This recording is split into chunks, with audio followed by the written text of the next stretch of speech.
Welcome बच्चों। आज हम देखेंगे क्वांटम नंबर। तो क्वांटम नंबर क्या होते हैं? तो quantum number a set of numbers which gives us complete information about electron of an atom. जो संख्याओं का ऐसा समूह जो हमें किसी इलेक्ट्रॉन के बारे में संपूर्ण जानकारी दे देता है, उस नंबर के, उन संख्याओं के समूह को, उस सेट को हम क्या कहते हैं? Quantum number. अब इलेक्ट्रॉन की जानकारी से कंप्लीट इन्फॉर्मेशन से मतलब क्या है, पहले तो हम ये समझ लें। मान लीजिए आपके पास कोई एटम है, तो एटम का ये न्यूक्लियस है जिसमें प्रोटॉन और न्यूट्रॉन होते हैं। इसमें इलेक्ट्रॉन न्यूक्लियस के चारों ओर रिवॉल्व करते रहते हैं, रिवॉल्विंग अराउंड द न्यूक्लियस। जिसमें इलेक्ट्रॉन रिवॉल्व करते हैं उसे हम कहते हैं ऑर्बिट और शेल। तो सबसे पहले न्यूक्लियस के जस्ट बाद वाली जो पहली ऑर्बिट होती है उसे नंबर 1 या के से डिनोट किया जाता है। उसके बाद वाली 2 या एल होती है।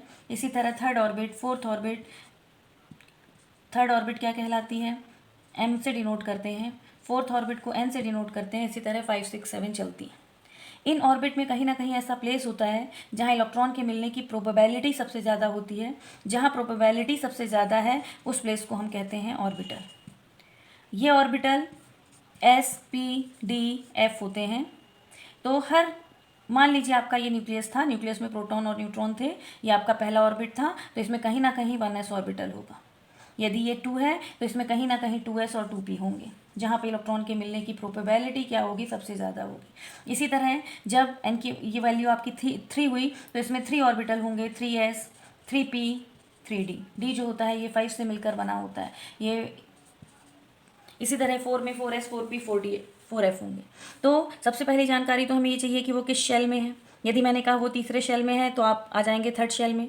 अब सेकंड क्वेश्चन आपके मन में जो आएगा वो आएगा कि 3 के एस में है, 3 के पी में है या 3 के डी में है, क्योंकि 3 में तो 3s भी है, 3p भी है, 3d सब शेल भी है। मान लीजिए, तो मतलब सेकेंड इन्फॉर्मेशन जो हमें चाहिए वो ऑर्बिटल या किसकी चाहिए? सब शेल की चाहिए। अब यदि मैंने कहा 3 के पी में है, तो पी में आपको दिख रहे हैं कि 3 ऑर्बिट हैं, 3 ऑर्बिटल्स हैं। तो इनमें पी एक्स में है, पी वाई में है या पी जेड में है। पी 3 से मिलकर बना होता है और इन पी के तीनों का नाम पहला वाला पी एक्स जो एक्स ओरिएंटेशन पर होता है, पी वाई, पी जेड। इसी तरह डी कितने से मिलकर बना होता है? 5 से मिलकर बना होता है। उसका orientation D X Y, D Y Z, D Z X, D X square, Y square, D Z square. तो अगला आपको जानकारी चाहिए होगी कि वो किस ओरिएंटेशन पर है, एक्स वाई जेड में से कहाँ पर उसका ओरिएंटेशन है। मान लीजिए मैंने कहा वो पी के वाई में है, तो हर ऑर्बिट में 2 इलेक्ट्रॉन होते हैं, ऑर्बिटल्स में 2 इलेक्ट्रॉन होते हैं, तो उसमें से वो पहला इलेक्ट्रॉन है या दूसरा इलेक्ट्रॉन है, ये इन्फॉर्मेशन हमें चाहिए होगी कि वो इलेक्ट्रॉन कौन सा है। तो ये 4 चीज़ों की जानकारी हमें चाहिए होती है, इसलिए हमें 4 संख्याओं का उपयोग करना पड़ता है। और क्वांटम नंबर्स कितने हैं? 4 हैं। तो अब ये 4 क्वांटम नंबर क्या क्या हैं और इनसे हम कैसे इन्फॉर्मेशन निकालते हैं, इनकी जानकारी अब हम एक एक करके पढ़ेंगे। सबसे पहली क्वांटम नंबर होती है प्रिंसिपल क्वांटम नंबर।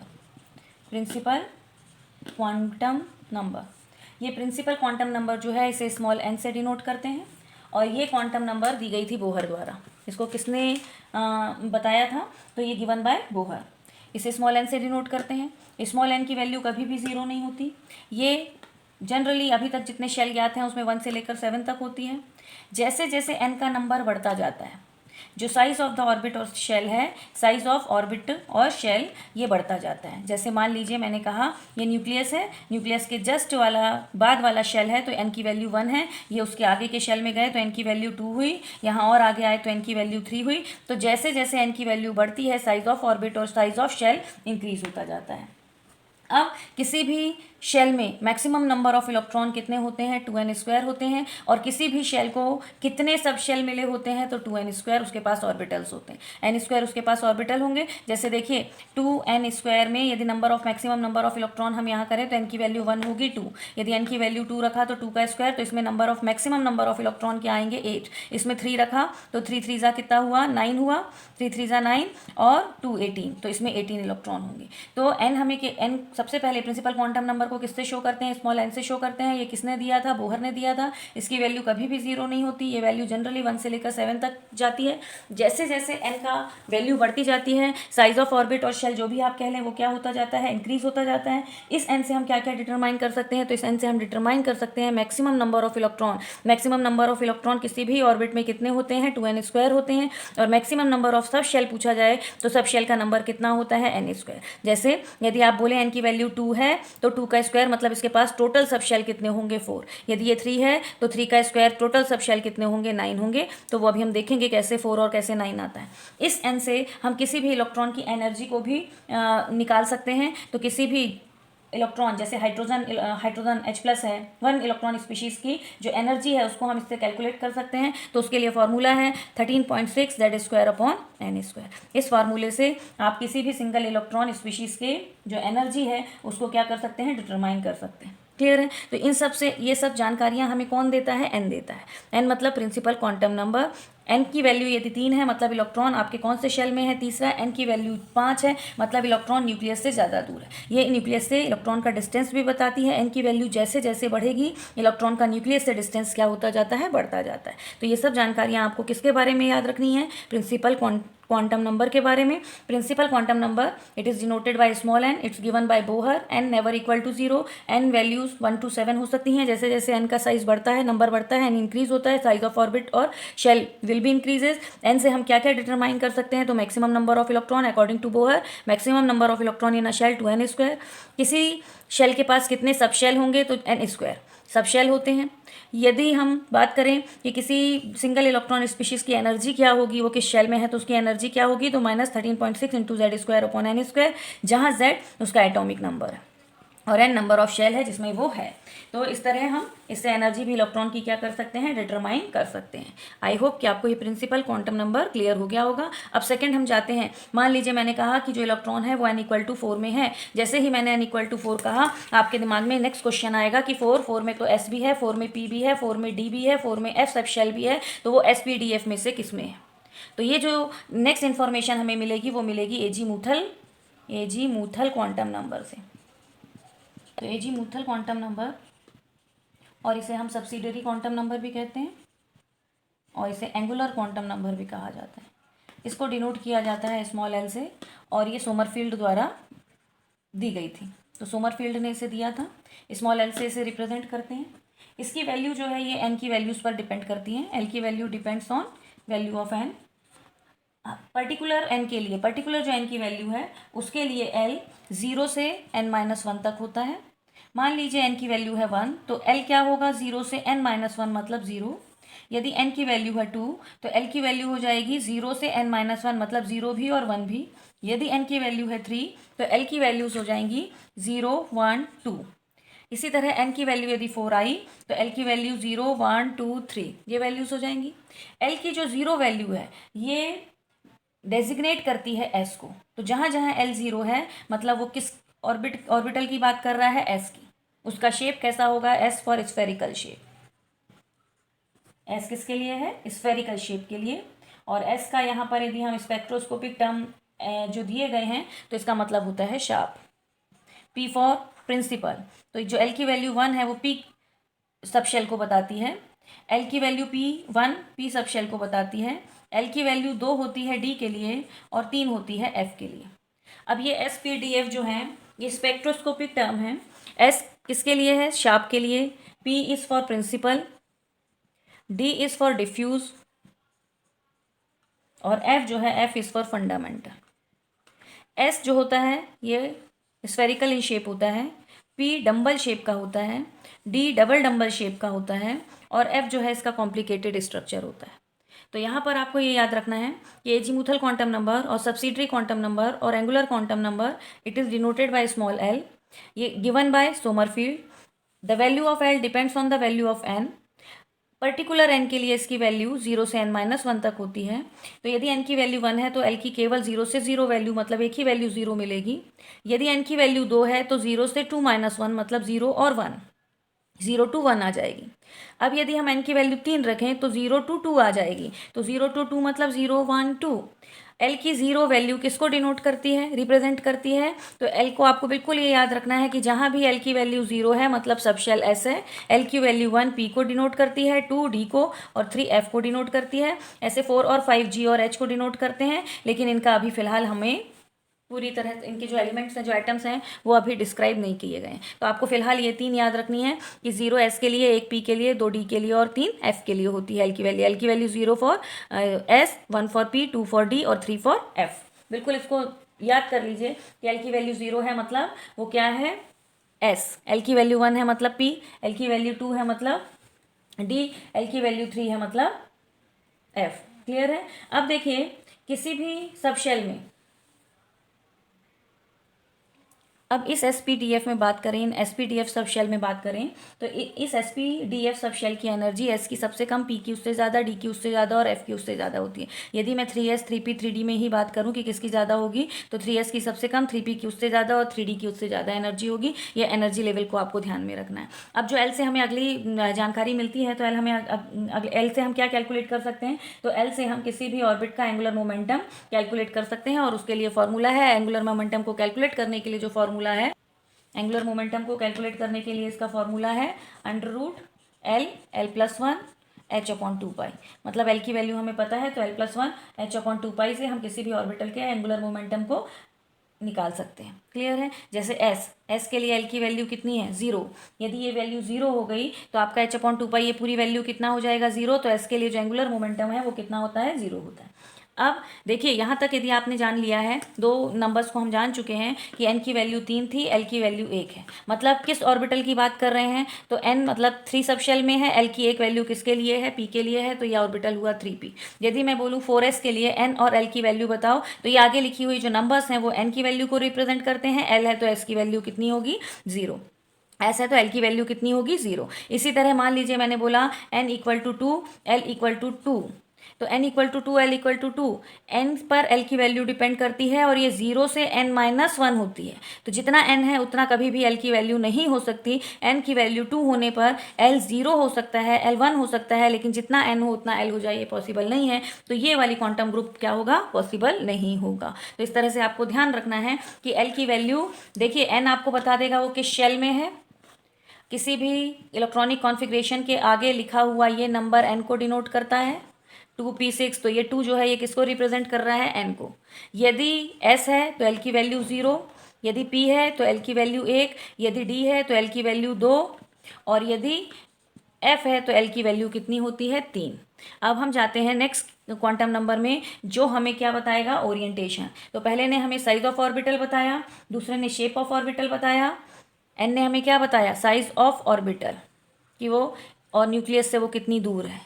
एल ने हमें क्या बताया, शेप ऑफ ऑर्बिटल कि यदि एस है तो स्फेरिकल शेप है, पी है तो डम्बल शेप है, डी है तो डबल डम्बल शेप है, और एफ है तो कॉम्प्लिकेटेड स्ट्रक्चर होती है उस एफ की। क्लियर है? तो एल की value 0 for S, 1 for P, 2 for D and 3 for F. इतना आपको याद रखना है। अब हम नेक्स्ट क्वांटम नंबर पर जाते हैं, जो है मैग्नेटिक क्वांटम नंबर। देखिए एन की वैल्यू 3 थी, एल की वैल्यू 2 थी, तो एन की वैल्यू 3 मतलब शेल थर्ड हो गया, और एल की वैल्यू 2 डिनोट कर रही है डी को। अब जैसे ही मैंने कहा कि इलेक्ट्रॉन 3D में है, तो डी में तुरंत आपके मन में आएगा कि ये 5 ऑर्बिटल्स हैं इसमें, DXY, DYZ, DXZ, DX2Y2, DZ2। इन पांचों में से इलेक्ट्रॉन किस में है, उसका ओरिएंटेशन क्या है। तो ओरिएंटेशन की इंफॉर्मेशन हमें जिस क्वांटम नंबर से मिलेगी वो क्वांटम नंबर होता है मैग्नेटिक क्वांटम नंबर। यदि वो P है तो P में 3 होते हैं, PX, PY, PZ। तो वो PX में है, PY में है, इलेक्ट्रॉन पर्टिकुलरली किस ऑर्बिटल में है, ये जो हमें इन्फॉर्म करेगी वो नंबर कौन सा होगा, magnetic quantum number. Magnetic quantum number को हम किससे डिनोट करते हैं, स्मॉल m से डिनोट करते हैं, और इसकी वैल्यू l की वैल्यू पर डिपेंड करती है। जितना l होता है, हर m की वैल्यू -l से 0 होते हुए +l तक जाती है। या टोटल कितनी वैल्यूज़ होती हैं, 2l+1 वैल्यूज़ होती हैं m की, जो माइनस से प्लस तक जाती हैं। क्लियर है? जैसे मैंने कहा l की वैल्यू 0, l की वैल्यू 0 मतलब m की वैल्यू 0 हो गई। इसलिए जो s है उसमें केवल एक ही सब ऑर्बिटल है, उसमें और कोई ऑर्बिटल्स नहीं है, उसका एक ही ओरिएंटेशन है। यदि मैं कहूँ एल की वैल्यू 1 है तो एम की वैल्यू क्या आएंगी, -1, 0, +1, जो बताता है कि पी कितने ओरिएंटेशन में मिल रहा है, 3 ओरिएंटेशन में। जो पी हमें एक्स एक्सिस पे मिलेगा वो पी एक्स, जो वाई पे मिलेगा वो पी वाई, जो जेड पे मिलेगा वो पी जेड। तो इस तरह 3 P X -1 P Y P Z, ये ओरिएंटेशन -1, 0, +1। इसी तरह एल की वैल्यू यदि एल इक्वल टू हम 2 रखें तो वैल्यूज़ क्या जाएंगी, -2, -1, 0, +1, +2। इसलिए डी कितने से मिलकर बना होता है, डी के ओरिएंटेशन कितने हैं, 5 हैं। पहला वाला डी एक्स वाई मतलब -2, डी वाई जेड मतलब -1, 0 मतलब डी जेड एक्स, +1 मतलब D X square Y square, और +2 मतलब डी जेड स्क्वायर। इस तरह हमें वो पर्टिकुलर किस सब ऑर्बिटल में है, उसका ओरिएंटेशन क्या है, इलेक्ट्रॉन कहाँ पर है, ये हमें कौन बताएगा, एम। अब मान लीजिए मैं कह रही हूँ कि 2p5 के लिए एन, एल और एम की वैल्यू बताओ। 2p5 में इलेक्ट्रॉन है, इस इलेक्ट्रॉन के लिए एन, एल और एम की वैल्यूज़ हम कैसे कैलकुलेट करेंगे। तो एन की वैल्यू आगे जो संख्या लिखी होती है वो, यदि p है तो p के लिए l की वैल्यू कितनी हो जाएगी, 1। यदि 1 है तो m की 3 वैल्यूज़ -1, 0 और +1 हमें मिलती है। अब इसमें हम इलेक्ट्रॉन फिल करके देखेंगे कि ये 5th इलेक्ट्रॉन किस में जा रहा है। हम जानते हैं उन रूल कहता है पहले एक एक इलेक्ट्रॉन जाते हैं, तो 1, 2, 3, ये 4, ये 5। 5 किस में गया, 0 ओरिएंटेशन वाले में गया, तो 5 m इक्वल टू कितना हो जाएगा, 0। मतलब एक इलेक्ट्रॉन के लिए m की कोई एक ही वैल्यू होगी। जब आप m की वैल्यू लिखें तो ये नहीं कि आपने -1, 0, +1 तीनों लिख दी, ये टोटल कितनी वैल्यूज m की पॉसिबल है।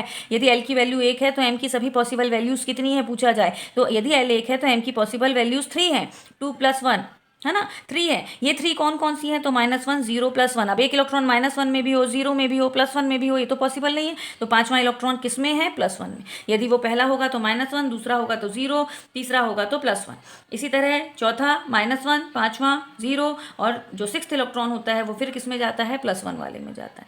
तो इस तरह आप एन, एल और एम को कैलकुलेट कर सकते हैं। मान लीजिए मैंने कहा कि कोई इलेक्ट्रॉन है 3d5, इसके लिए एन, एल और एम की वैल्यूज बताइए कि क्या होगी। तो आगे लिखी हुई संख्या ये किसकी वैल्यू होती है, एन की। एल की value 0 for S, 1 for P, 2 for D और 3 फॉर एफ। तो डी कितना है, एल की वैल्यू 2, तो एल इक्वल टू आ गया 2। जैसे ही ये 2 आपको मिलता है, माइनस से लेकर उसके प्लस तक के आप नंबर लिखेंगे।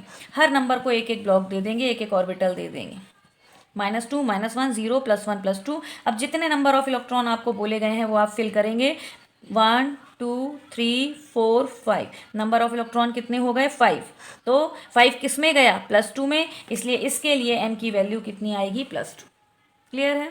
यदि मैंने कहा है n की वैल्यू 2, l की वैल्यू 1 और m की वैल्यू 0 है, तो वो इलेक्ट्रॉन कौन सा है। तो देखिए n की वैल्यू 2 मतलब शेल 2 हो गया, l की वैल्यू 2 मतलब, l की वैल्यू 1 मतलब कौन हो गया, p ऑर्बिटल हो गया। अब जैसे ही l की वैल्यू आपको 1 मिली है, उसके माइनस से लेकर उसकी प्लस तक की आप संख्याएं लिखेंगे और प्रत्येक संख्या को एक ब्लॉक देंगे। किसमें इलेक्ट्रॉन भरना है, 0 वाले में। तो पहला इलेक्ट्रॉन हमेशा -1 में जाएगा, ऐसे इलेक्ट्रॉन भरते हैं। तो कितने इलेक्ट्रॉन हो गए, टोटल नंबर ऑफ इलेक्ट्रॉन 2। तो ये किसका कॉन्फ़िगरेशन हो गया, 2p2 से हम मिलने जा रहे हैं। यदि हम यहाँ पर गए हैं तो हम किससे मिलकर आएंगे, किसके बारे में इन्फॉर्म कर रहा है, ये 2p2 के बारे में इन्फॉर्म कर रहा है। इतना क्लियर है सबको। अब नेक्स्ट क्वांटम नंबर हम देखते हैं, spin quantum number. Spin quantum number में स्पिन क्वांटम नंबर को हम स्मॉल एस से रिप्रेजेंट करते हैं। ये इलेक्ट्रॉन के स्पिन को बताती है। इलेक्ट्रॉन अपनी एक्सिस पर क्लॉकवाइज और एंटी क्लॉकवाइज मूव करते हैं। इसे अप एरो और डाउन एरो से शो किया जाता है और इसकी वैल्यू +½ और -½ होती है। तो +½ और -½ इलेक्ट्रॉन के किसको बताता है, स्पिन को। इस स्पिन क्वांटम नंबर से हम इलेक्ट्रॉन के एंगुलर मोमेंटम को, स्पिन एंगुलर मोमेंटम को कैलकुलेट कर सकते हैं। और स्पिन एंगुलर मोमेंटम को कैलकुलेट करने का फॉर्मूला होता है s+1 h/2π। इसके द्वारा हम किसी भी इलेक्ट्रॉन के स्पिन एंगुलर मोमेंटम को क्या कर सकते हैं, कैलकुलेट कर सकते हैं। यदि इसकी वैल्यू 0 है, यदि आपके जो ऑर्बिटल्स हैं ये कम्प्लीटली फील्ड हैं, है ना, जैसे पूरे फील्ड हैं, तो यदि कम्प्लीटली फील्ड ऑर्बिटल हैं तो जो आपका सब्सटेंस होगा वो कैसा होगा, डायमैग्नेटिक होगा। और यदि आपके ऑर्बिटल कम्प्लीटली फील्ड नहीं है तो जो सब्सटेंस होगा वो कैसा होगा, पैरामैग्नेटिक होगा। तो मैग्नेटिक बिहेवियर भी इलेक्ट्रॉन के ऑर्बिटल्स के फुल्ली फील्ड और फुल्ली फील्ड ना होने पर डिपेंड करते हैं। यदि वो कम्प्लीटली फील्ड है तो जो होगा बिहेवियर वो कैसा होगा, डायमैग्नेटिक होगा। और यदि आपका जो ऑर्बिटल है वो कम्प्लीटली फील्ड नहीं है, उसमें कुछ इलेक्ट्रॉन हैं जिनकी पेयरिंग नहीं हुई है, तो इसका बिहेवियर कैसा होता है, पैरामैग्नेटिक सब्सटेंस होता है। तो इससे हम मैग्नेटिक बिहेवियर को भी कैलकुलेट कर सकते हैं। तो देखिए जो अभी तक हमने पढ़ा उसे एक बार मैं आपको शॉर्ट में बता देती हूँ। हम पढ़ रहे थे क्वांटम नंबर 4 होते हैं, principal quantum number, azimuthal quantum number, magnetic quantum number और spin quantum number. Principal quantum number को एन से डिनोट करते हैं। जैसे जैसे इसकी वैल्यू बढ़ती है साइज ऑफ ऑर्बिटल इंक्रीज होता जाता है, न्यूक्लियस से दूरी क्या होती जाती है, बढ़ती जाती है। एजीमूथल क्वांटम नंबर ये स्मॉल एल से डिनोट किया जाता है, ये हमें शेप ऑफ ऑर्बिटल बताता है, 0 for S, 1 for P, 2 for D और 3 फॉर एफ। इसकी वैल्यू एन पर डिपेंड करती है और वैल्यू कहाँ से कहाँ तक जाती हैं, 0 to n-1 तक जाती हैं। ठीक है, तो पहला था principal quantum number, small N से डिनोट होता है, साइज ऑफ ऑर्बिटल बताता है। जैसे जैसे एन की वैल्यू बढ़ती है इलेक्ट्रॉन की न्यूक्लियस से दूरी बढ़ती जाती है। एजीमूथल क्वांटम नंबर स्मॉल एल से डिनोट करते हैं, इसकी value 0 for S, 1 for P, 2 for D and 3 for F. ये किस पर डिपेंड करती है, तो एन पर डिपेंड करती है और पर्टिकुलरली हर एन के लिए इसकी वैल्यू 0 से n-1 तक होती है। मैग्नेटिक क्वांटम नंबर इसे स्मॉल एम से रिप्रेजेंट करते हैं, ये ओरिएंटेशन बताता है, इसकी वैल्यू एल पर डिपेंड करती है। ईच एल के लिए -L से 0 होता हुआ +L तक जाता है, या टोटल वैल्यूज इसकी बोले तो कितनी आएंगी, 2l+1, जो माइनस से प्लस तक जाएंगी। स्पिन क्वांटम नंबर, तो इलेक्ट्रॉन दो तरह से क्लॉकवाइज और एंटी क्लॉकवाइज अपने एक्सिस के चारों ओर मूव करते हैं। तो इसकी दो वैल्यूज हैं, एक +12 और एक -12। +12 अपवर्ड डायरेक्शन को और स्पिन डाउन को कौन बताता है, -12 बताता है। इस तरह इन चारों नंबर्स की जब हमें जानकारी मिल जाती है तो हम उस इलेक्ट्रॉन तक पहुंच जाते हैं। मान लीजिए मैंने कहा एक इलेक्ट्रॉन के लिए n की वैल्यू 4 थी, l की वैल्यू 1 थी, m की वैल्यू 0 थी और s की वैल्यू कितनी थी, +12 थी। तो ये इलेक्ट्रॉन कौन सा है, किस इलेक्ट्रॉन की इन्फॉर्मेशन हमें मिल रही है। तो जैसे ही n की वैल्यू 4 मिली तो आपने शेल 4 लिखा, l की वैल्यू 1 है p के लिए। जैसे ही l की वैल्यू 1 मिलती है आपको जितनी l की वैल्यू मिली है उसके माइनस से लेकर प्लस तक के आप नंबर लिखेंगे। ये स्टेप आपको हर बार l के बाद करना है। तो हर नंबर को एक ब्लॉक देंगे। इलेक्ट्रॉन किस में जाना है, 0 में। अब इसमें इलेक्ट्रॉन सीधा नहीं जा सकता, उसके देखिए ये प्लस वाला बताता है अपवर्ड इलेक्ट्रॉन को। तो अपवर्ड इलेक्ट्रॉन इसमें यदि भरना है तो उससे पहले ये भरा होगा, मतलब ये कॉन्फ़िगरेशन किसका है, 4p2 का है। नंबर ऑफ इलेक्ट्रॉन काउंट कर लेंगे। यदि ये वैल्यू -12 हो जाती तो ये किसके लिए होती, डाउनवर्ड इलेक्ट्रॉन के लिए। तो इसमें डाउनवर्ड कब जाता, जब अपवर्ड इसमें, अपवर्ड इसमें, अपवर्ड इसमें चला गया, डाउन वाला इसमें जाता, फिर इसमें आता, टोटल इलेक्ट्रॉन आप गिनते तो 1 2 3 4 5, तब ये किसका कॉन्फ़िगरेशन हो गया होता, 4p5 का। तो सिर्फ इतना सा चेंज होने पर आपका इलेक्ट्रॉन क्या हो जाएगा, चेंज हो जाएगा। तो इस तरह क्वांटम नंबर आई थिंक आपको समझ में आ गए होंगे। और यदि आपको कोई कन्फ्यूजन रह जाता है तो प्लीज़ कमेंट बॉक्स में लिखिए, मैं उस कन्फ्यूजन को ज़रूर दूर करूँगी। Thank you students. Thank you student. Electronic configuration का एक वीडियो पहले ही मैं अपलोड कर चुकी हूँ, उसका लिंक डिस्क्रिप्शन बॉक्स में दे दिया जाएगा।